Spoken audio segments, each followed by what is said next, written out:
Hello friends, a very good morning. I hope आप सब अच्छे होंगे। तो आज हम अपनी नई वीडियो के साथ आए हैं।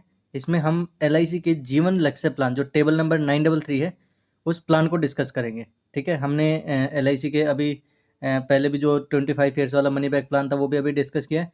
तो धीरे धीरे हम एक एक करके सभी प्लान को डिस्कस करेंगे। अभी एलआईसी कंपनी के अगर आपको किसी और कंपनी का प्लान चाहिए तो आप उसको भी कमेंट में डाल सकते हो। ठीक है, तो हम स्टार्ट करते हैं एलआईसी जीवन लक्ष्य प्लान के साथ। ठीक है, तो इस प्लान की सबसे खास बात क्या है कि ये जो प्लान है वो एक लिमिटेड प्रीमियम पेइंग टर्म है। मतलब कि आपको एक पर्टिकुलर टाइम पीरियड तक पैसा देना है, उसके बाद आपको मेच्योरिटी मिल जाएगी। ठीक है, इसके अलावा इस प्लान में कन्वेंशनल, ये जो प्लान है वो कन्वेंशनल प्लान है with profit endowment assurance plan. ठीक है, मतलब इसमें प्रॉफिट रहेंगे और एक जैसे नॉर्मल प्लान होता है जिसमें कोई भी रिस्क आपका इन्वॉल्व नहीं रहता है।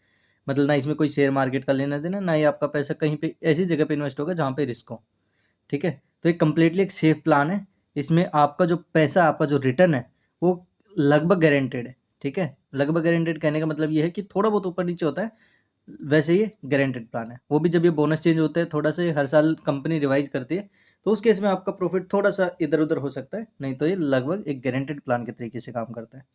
ठीक है, तो इसकी और मेन मेन चीज़ें हम जान लेते हैं। ये हमने इसके बारे में देख ली, ये मतलब शॉर्ट डिस्क्रिप्शन है इसका कि हमें इसमें एक पर्टिकुलर टाइम पीरियड तक पैसा देना है और एक पर्टिकुलर टाइम पीरियड के बाद हमें पैसा मिल जाएगा। वो हम देखेंगे अभी कि कितने टाइम के बाद पैसा मिलेगा, कितने टाइम तक पैसा देना है।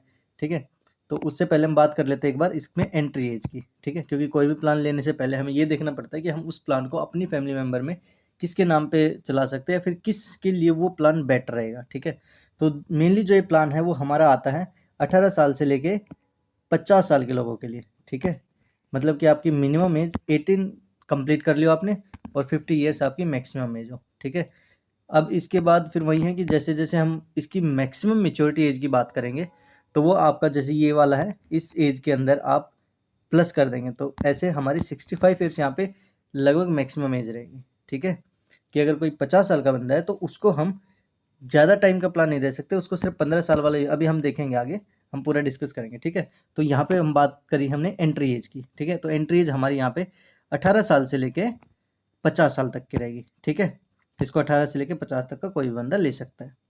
इसके बाद हम बात करते हैं कि कितने टाइम तक उनको पैसा देना है और कितने टाइम तक उनका पैसा मिलेगा उनको। ठीक है, ये तो हमने एंट्री एज की बात कर ली। एंट्री एज के बाद हमारा policy term, PT means policy term.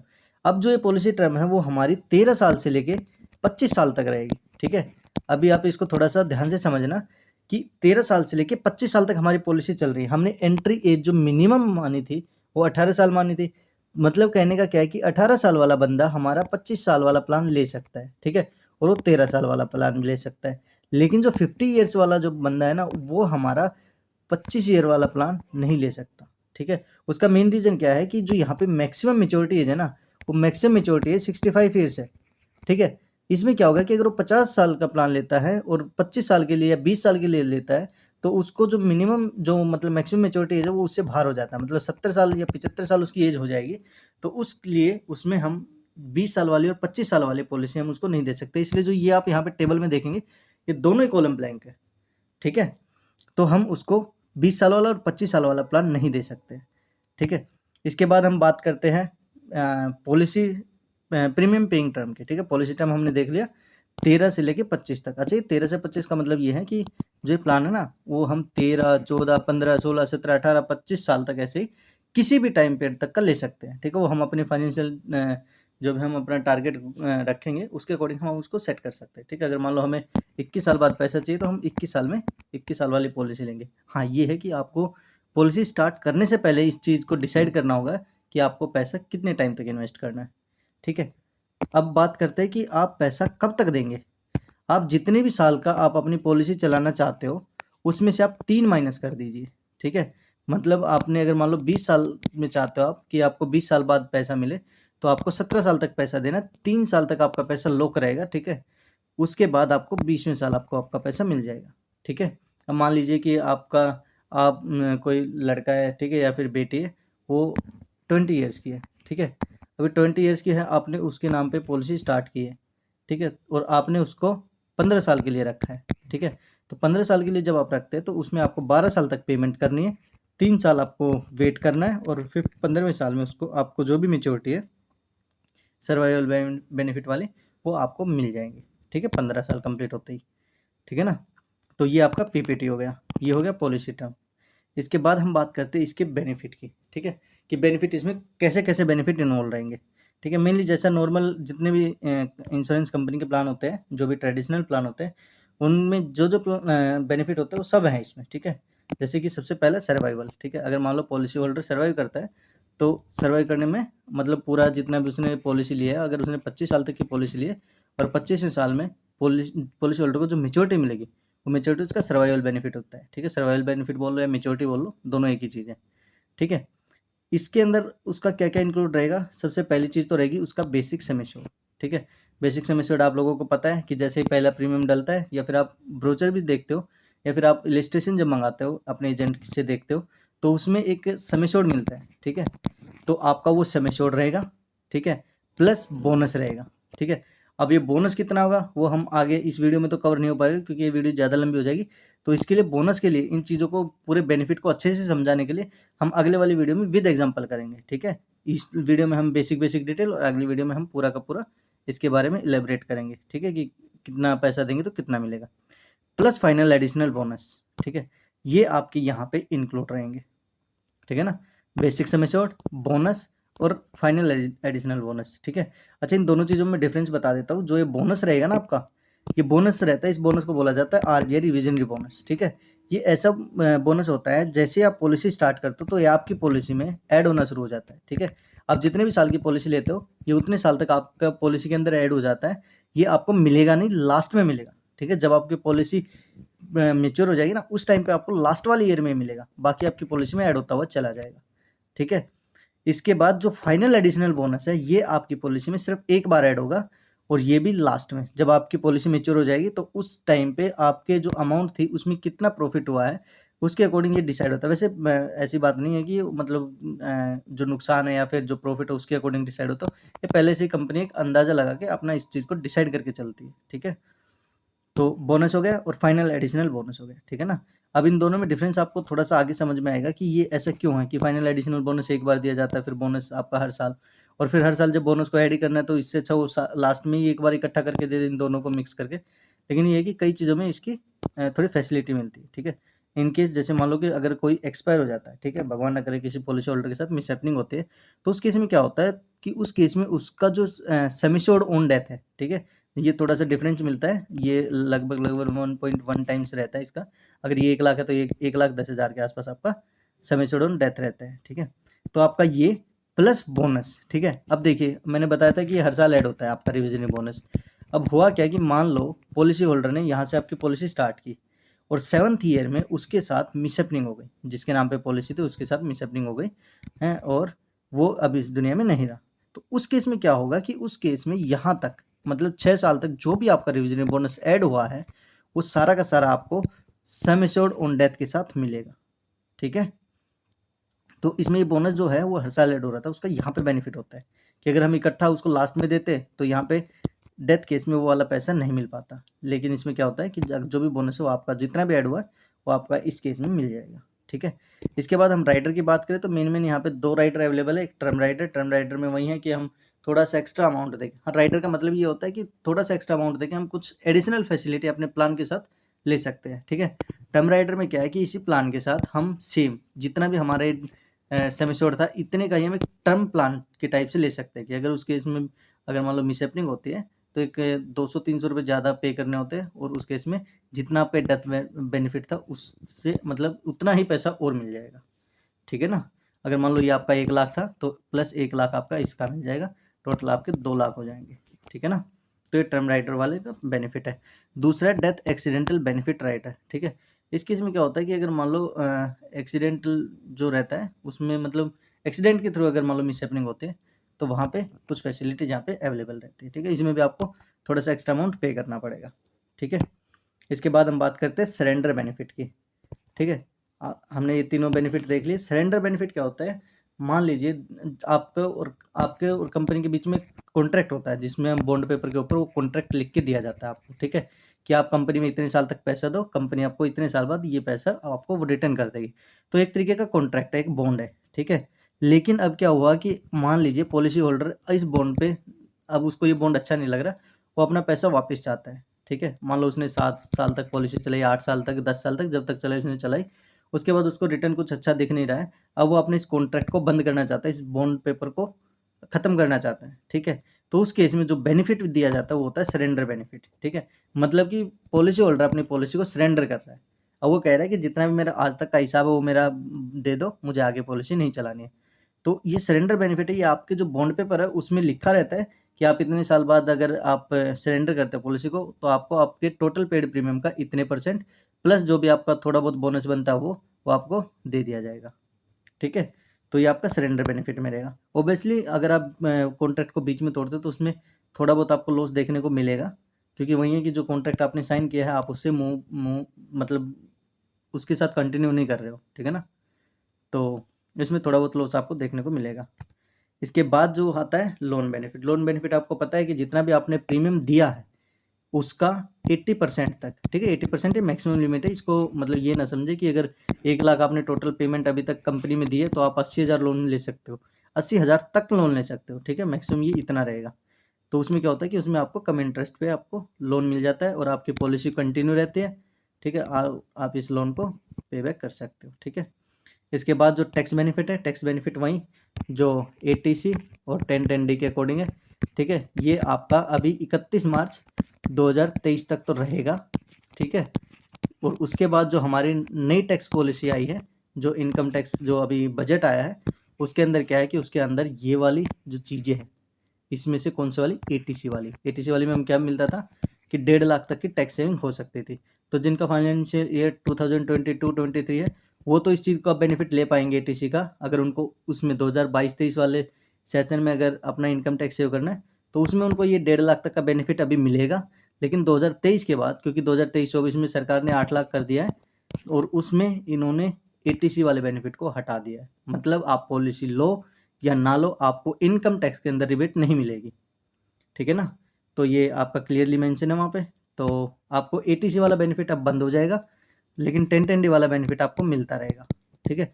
1010D वाले बेनिफिट में आपका जितना भी पैसा आपको मिलता है मेच्योरिटी के टाइम पे वो सारा का सारा टैक्स फ्री रहता है, ठीक है। तो ये आपका कंटिन्यू रहेगा। तो ये हमने इस प्लान के अंदर जितने भी बेनिफिट थे वो सारे के सारे हमने डिस्कस किए, ठीक है ना। ये सभी बेनिफिट आपके कवर हो गए हैं। अब इसके बाद हम बात कर लेते हैं थोड़ी सी एक्स्ट्रा चीज़ों की। इसमें ज़्यादा नहीं, थोड़ा सा और बचा है। इसमें क्या है कि इसमें मैंने एक ये टेबल बनाई है, ठीक है। इस टेबल में क्या किया है मैंने कि इसमें हमने प्रीमियम जितना पे करना था ना उसको एज के अकॉर्डिंग लिखा है कि कितना फ़र्क पड़ता है एक एज की वजह से, ठीक है। तो इसमें जो मैंने इसका सम एश्योर्ड माना वो 1 लाख रुपए माना है, ठीक है। कि 1 लाख के अकॉर्डिंग अगर मान लो किसी पॉलिसी कोई भी पॉलिसी लेता है उसका मिनिमम सम एश्योर्ड जो पॉलिसी स्टार्ट होती है वो 1 लाख मिनिमम सम एश्योर्ड से स्टार्ट होती है, ठीक है। अब 1 लाख मिनिमम सम एश्योर्ड होगा तो उसको 1 साल में कितना पैसा देना है उसकी अमाउंट मैंने इस एक टेबल में बना रखी है, ठीक है। एग्जैक्ट कैलकुलेशन जो भी बाकी की चीज़ें कि उसको लास्ट में कितना मिलेगा वो हम अगली वीडियो में देखेंगे। लेकिन अभी इस जो टेबल में है इसमें क्या है कि इसमें हम एक कंपेरिजन देखेंगे कि एज का कितना फ़र्क पड़ता है, ठीक है। अब मैं उसका बेनिफिट भी बताऊंगा क्या होगा, ठीक है। तो अब मान लो कि किसी की एज 20 ईयर्स है, ठीक है, 20 साल है। अगर 20 साल का कोई बंदा पॉलिसी लेता है तो अगर और वो 13 साल की पॉलिसी टर्म लेता है, उसको 10 साल तक पेमेंट करनी, 13वें साल उसको पैसा मिल जाएगा, तो उसको मिनिमम 9,873 रुपये से स्टार्ट करनी पड़ेगी आपकी पॉलिसी। सेम ये अगर वो टाइम पीरियड बढ़ा देता है, 15 साल कर देता है, तो इसका प्रीमियम जो है 8,114 रुपये हो जाता है। 20 साल करता है तो 5,645 हो जाता है। 25 साल करता है तो 4,253 हो जाता है, ठीक है। ऑब्वियसली यहाँ पे उसको जो बेनिफिट मिलेंगे वो उसको सिर्फ 13वें साल में मिल जाएंगे। यहाँ पे उसको जो बेनिफिट है वो उसको 25वें साल मिलेंगे और उसको 22 साल तक पैसा देना है यहाँ पे, ठीक है। 22 साल तक ये 4,253 देने, यहाँ पे 10 साल तक 9,800 रुपये देने, ठीक है। तो ये आपका फ़र्क रहेगा, ठीक है। हाँ, बेनिफिट जो मिलेंगे वो लगभग सेम रहेंगे, ठीक है। बेनिफिट में कोई वो नहीं होगा क्योंकि 1 लाख आपका सम एश्योर्ड है, उसके अकॉर्डिंग जितना भी आपका बोनस रिविजन बोनस जो भी बनेगा वो आपका ऐड रहेगा, ठीक है। हाँ, जो ये बोनस है सीधी सी बात है, जो रिविजन बोनस जो हर साल ऐड होता है वो यहाँ पे कम मिलेगा और यहाँ पे ज़्यादा मिलेगा, क्योंकि यहाँ पे उसको टोटल 22 साल 25 साल मिल रहे हैं ऐड होने के लिए और यहाँ पे उसको सिर्फ 13 साल मिल रहे हैं। तो ऑब्वियसली यहाँ पे कम रहेगा, यहाँ पे ज़्यादा रहेगा, ठीक है। तो ये हमने देखा कि अगर कोई 20 साल का बंदा अगर अपनी पॉलिसी ले रहा है 1 साल सम एश्योर्ड की तो उसका जो प्रीमियम है वो इस तरीके से रिड्यूस होता हुआ चला जाएगा। ठीक है, अब दूसरा एग्जांपल लेते हैं हम 30 साल वाले का। ठीक है, अच्छा इसको थोड़ा सा इस तरीके से समझने के बजाय अगर हम अप टू डाउन समझे ना ऐसे, तो वो और देखते हैं एक बार। ठीक है, मान लो ये 15 साल वाला प्लान है। ठीक है, 15 साल वाले प्लान को अगर मान लो कोई पॉलिसी होल्डर लेता है और वो अपने घर में किसी की एज 20 साल है उससे स्टार्ट करता है, तो उसको 8,114 रुपये पेमेंट करनी पड़ेगी। ठीक है, वहीं अगर 30 साल के किसी बंदे से लेता है तो 8,163, 40 साल के किसी फैमिली मेम्बर के ऊपर लेता है तो 8,399, और अगर 50 साल वाले किसी फैमिली मेम्बर के ऊपर लेता है तो 9,109 रुपये उसको पे करना होगा हर साल। ठीक है, तो कहने का मतलब क्या है कि इस टेबल से हमें ये समझ में आता है कि अगर हम पॉलिसी होल्डर मतलब पॉलिसी लेना चाह रहे हैं तो किस मेंबर के साथ ले वो हम इस टेबल के अकॉर्डिंग डिसाइड कर सकते हैं। देखो पहली चीज़ तो ये है कि आप जब भी पॉलिसी लेते हो तो पॉलिसी सबसे पहली प्रायोरिटी उसको उसके नाम पे पॉलिसी ज़रूर होनी चाहिए जो फैमिली के अंदर जो इनकम जनरेटर है, मतलब जो इनकम ले रहा है, जिस फैमिली को पूरे को संभाल रहा है, उसके नाम पे एक पॉलिसी ज़रूर होनी चाहिए। क्योंकि भगवान ना करे कभी ऐसा हो कि अगर वो कमाने वाला इंसान नहीं रहता है तो उस केस में फाइनेंशियल बर्डन फैमिली पे ना आए, तो सबसे पहले उसको कवर करना है। उसके बाद अगर आप देख रहे हो कि किसके नाम पे पॉलिसी लिए एज ए इन्वेस्टमेंट टाइप में देख रहे हो, तो आप जिसकी भी कम एज अगर में उसके नाम पे उस पॉलिसी को स्टार्ट करें, वो सबसे ज़्यादा बेटर रहता है। क्योंकि देखो इस टेबल में भी अगर आप देख पा रहे हो तो 20 साल वाले पे आपको सिर्फ 8,114 रुपये पे करने हैं, और 50 साल वाले के लिए आपको 9,109 रुपये, मतलब 1,000 रुपये आपको अगले 12 साल तक 1,000 रुपये एक्स्ट्रा पे करना पड़ेगा इसमें। ठीक है ना, तो ये आपको बेनिफिट ये मतलब वही है कि 12,000 आप एक्स्ट्रा पे भी करेंगे और उसके बाद आपको जो रिटर्न मिलना है ना वो आपको उतना ही मिलेगा जितना आपको 8,114 में मिलेगा। ठीक है, उतना ही आपको इसमें मिलेगा। तो वही है कि ये एक्स्ट्रा पैसा देने का कोई बेनिफिट नहीं है। अगर आप एज ए इन्वेस्टमेंट टाइप में चाहते हो तो आप अपने फैमिली मेम्बर में जो सबसे कम एज में है उसके नाम पे पॉलिसी स्टार्ट करें। ठीक है ना, तो सेम ऐसे ही इस टेबल में अगर हम आगे देखें तो इसमें ये है कि 40 साल का अगर कोई बंदा प्लान लेता है तो उसको 10,118 रुपये 13 साल वाले में, और इसी तरीके से 25 साल वाले में 4,787 रुपये। ठीक है, अब देखो इस टेबल से एक कंक्लूजन और आता है कि मिनिमम इस प्लान को हम यहाँ पे अगर देखें 20 साल से और 25 साल के लिए टोटल, तो 4,253 रुपये से प्लान स्टार्ट हो जाता है। 4,253 का मतलब क्या है कि अगर हम माने तो 350 रुपये पर मंथ। ठीक है, सिर्फ 350 रुपये पर मंथ लगभग ये प्लान आपका स्टार्ट हो जाता है। ठीक है ना, तो ये कोई एक ज़्यादा अमाउंट नहीं है। अगर देखा जाए तो दिन का 10 से 12 रुपये ही पड़ता है। ठीक है ना, तो 12 रुपये में आपका डेली 12 रुपये आप सेव करते करते आपका जितना भी एक पर्टिकुलर अमाउंट हो वो आपको एक पर्टिकुलर टाइम पीरियड के बाद वापस मिल जाता है। ठीक है, तो एक अच्छा सेविंग प्लान है लो बजट में, जिनको अपना एक मतलब वही है कि फैमिली मेम्बर सेफ भी रहे, सिक्योर भी रहे, और आपका एक एज ए मतलब इन्वेस्टमेंट भी चालू रहे। ठीक है ना, क्योंकि बैंक में इतना पैसा तो आपको मिलेगा नहीं, और साथ साथ आप यहाँ पे कवर भी रहेंगे, फैमिली मेम्बर आपका कवर भी रहेगा।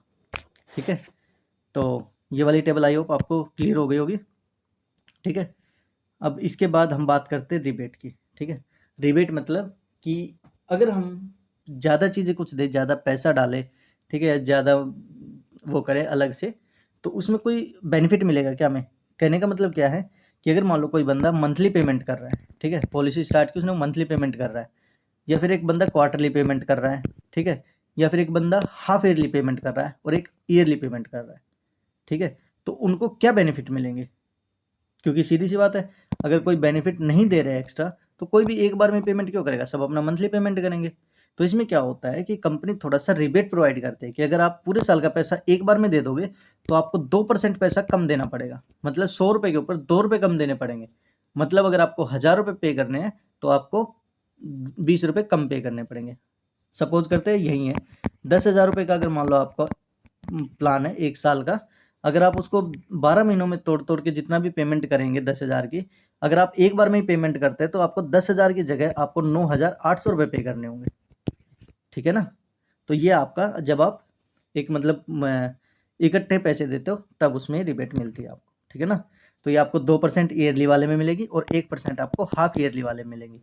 ठीक है, मतलब अगर हाफ हाफ करते हो तो आपको 9,900 रुपये पे करने होंगे, और अगर आप एक बार में ही पे करते हो तो आपको 9,800 रुपये पे करने पड़ेंगे। इसके अलावा आप क्वार्टरली या फिर मंथली पेमेंट करते हो तो फिर आपको 10,000 पूरे पे करने पड़ेंगे। ठीक है ना, तो ये आपका रिबेट वाला हो गया, जब आप पैसे को किस मोड के ऊपर किस पेमेंट मोड में आप पेमेंट करना चाहते हो, अगर उसके अकॉर्डिंग आप आपको सेलेक्ट करते हो। ठीक है, चारों पेमेंट मोड इसमें अवेलेबल है। लेकिन आपको रिबेट मिलती है, इसमें आपको 2% मिलती है, इसमें 1% मिलती है, इसमें कोई रिबेट नहीं, ना इसमें कोई रिबेट। ठीक है, इसके बाद जो दूसरे तरीके की रिबेट आपकी, वो आपकी मिलती है सम एश्योर्ड के ऊपर। ठीक है, कि हम मान लो कम वैल्यू में ना करके हम ज़्यादा पैसा डालना चाह रहे हैं, तो ज़्यादा पैसे में सीधी सी बात है कि ज़्यादा पैसे में हमें कुछ तो फ़ायदा मिलना चाहिए ना। नहीं तो हम एक तो 1 लाख का प्लान ले, ठीक है, और एक कोई बंदा 10 लाख का प्लान ले, तो उसको कुछ ना कुछ एडिशनल बेनिफिट मिलेगा, तभी तो 10 लाख के लिए जाएगा ना, नहीं तो वो भी फिर अपना 1 लाख का ही लेगा। तो इसके लिए कंपनी वही करती है कि कंपनी थोड़ा सा एक्स्ट्रा उसको रिबेट या फिर बेनिफिट देती है। ठीक है, तो इस केस में क्या है कि यहाँ पे अगर मान लो वो 1 लाख से 2 लाख, मतलब 1,90,000 तक अगर उसका सेमेस्योर्ड रहता है, वही बेसिक सेमेस्योर्ड जो हमने बताया था कि 1 लाख से प्लान शुरू होता है, अगर वो 1 लाख से लेके 1.9 लाख तक का रहता है, तो उस केस में कंपनी आपको कोई भी एक्स्ट्रा रिबेट प्रोवाइड नहीं करेगी। ठीक है, लेकिन अगर आपका सेमेस्योर्ड 2 लाख से लेके 4.9 लाख यानी कि 5 लाख तक रहता है, तो कंपनी आपको आपके बेसिक सेमेस्योर्ड का 2% रिबेट देती है। ठीक है ना, सेम इसी तरीके से अगर आपका 5 लाख या उससे ऊपर का है, तो आपको 3% वो बेसिक सेमेस्टर आपको प्रोवाइड किया जाता है रिबेट। ठीक है ना, तो ये मतलब रिबेट का मतलब जो एक्स्ट्रा बेनिफिट आपको पॉलिसी के, मतलब एक बार एक साथ में सारी चीज़ें पेमेंट करने पे या फिर ज़्यादा पेमेंट करने पे जो आपको छूट मिलती है, वो इसमें रिबेट में कवर रहती है। ठीक है, तो इस पेज के ऊपर जो जो चीज़ें लिखी है, आई होप वो सारी चीज़ें आपको क्लियर हो गई होगी। ठीक है, ये जो SAOD लिखा हुआ है, ये सम एश्योर्ड ऑन डेथ है, ये प्रीमियम पेइंग टर्म है, ये पॉलिसी टर्म है। ठीक है ना, तो ये मेन चीज़ें मैंने आपको सारी बता दी इस प्लान के बारे में, जितनी भी बेसिक डिटेल थी, जितने अच्छे से हो सकता था मैंने उतने अच्छे से चार्ट को, इस पेज को प्रिपेयर करने में मेहनत की है।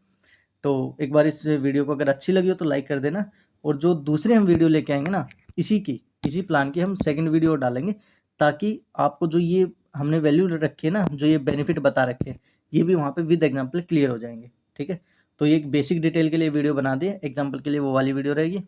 तो आई होप ये वीडियो आपको पूरी की पूरी समझ में आई होगी, ये जो पेज पे एक एक चीज़ लिखी हो वो समझ में आ गई होगी। अगर फिर भी आपको इस प्लान के रिगार्डिंग या फिर किसी भी इंश्योरेंस प्लान के रिगार्डिंग आपने कोई ले रखा है, ठीक है, या फिर आप लेना चाहते हो, तो उसके रिगार्डिंग अगर कोई भी डाउट है, तो आप मेरा ये वाला नंबर है, ये ऊपर लिखा हुआ है, मैं यहाँ पे फिर से लिख देता हूँ, 8743800302। ठीक है, तो इस नंबर पे आप कॉल करें या फिर व्हाट्सएप कर दें। ठीक है, क्योंकि कॉल मैं ज़्यादातर पिक नहीं कर पाता हूँ, क्योंकि काफ़ी फ़ोन भी बिजी आएगा हैं, और ज़्यादा मैं पिक भी नहीं कर पाता। तो आप एक काम करना, अपनी क्वेरी को व्हाट्सएप करना। ठीक है, व्हाट्सएप पे जैसे ही मैं मुझे टाइम मिलेगा, मैं आपके जो भी आपका डाउट रहेगा, जो भी आपकी क्वेरी रहेगी, उसका मैं आंसर ज़रूर दूंगा वहाँ पे। ठीक है, तो अगर फिर भी अगर वहाँ पे भी नहीं आता, तो आप कमेंट सेक्शन में भी डाल सकते हो, आपके पास कमेंट वाला ऑप्शन भी है। हमारी वीडियो पे हमेशा कमेंट चालू रहते हैं, हम कभी अपने वीडियो पे कमेंट बंद नहीं करते। ठीक है, तो आई होप आपको ये सब क्लियर हो गया होगा पूरी वीडियो का। तो अभी हम इसी उस पे अपनी वीडियो को वाइंड ऑफ करते हैं। सेकंड वीडियो अभी जल्दी अपलोड कर दूंगा मैं, तो इस वीडियो को तब तक शेयर कर दीजिएगा, और इसको देखना और लाइक करना। ठीक है, तो thank you so much friend, have a nice day.